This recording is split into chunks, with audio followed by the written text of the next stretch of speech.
你知唔知人均100蚊嘅潮汕牛肉火鍋係咩味道嘅？珠海、澳門、香港90%人食牛火鍋都係錯嘅。點解錯啊？識食家食潮汕牛火鍋啦！記住，一定要用牛骨清湯嚟煮，咁先可以凸顯到潮汕牛肉嘅新鮮。人均唔係100幾蚊嘅潮汕牛肉火鍋咧，我係唔食嘅，吓？點解嘅？因為太平同太貴，我都接受唔到。搞他！哇，光明正大對住條街切牛肉，果然夠坦誠嚇！今日嘅主角牛骨清湯鍋底，我覺得佢呢個牛片做得非常之好。點解嘅？有咩咁特別啊？因為佢切到一片一片，可以警告你哋班臭男人，又醒醒定定，冇可能差踏錯。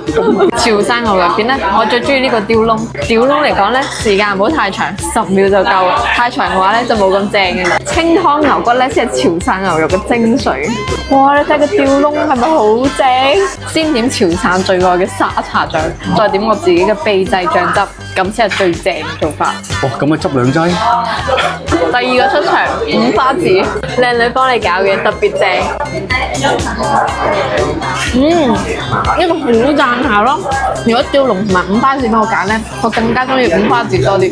第三個出場匙餅，同你一樣快咗8秒就夠啦。潮汕牛肉嘅快樂，中意食嫩辣嘅人咧，匙餅呢個部位咧就非常之啱你啦。加埋沙茶同陸老爺秘製醬料，嫩辣得嚟又有特色。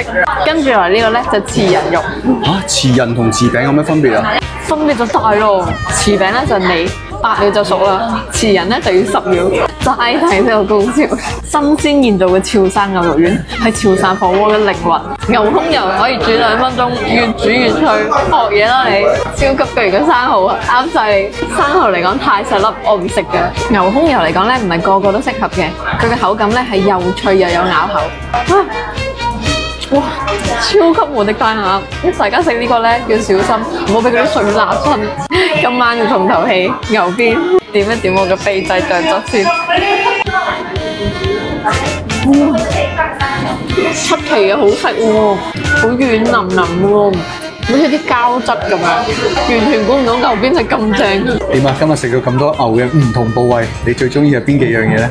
如果以我個人推薦咧，呢個匙餅同五花卷咧真係超正，我強烈推薦你哋過嚟，一定要點呢2個。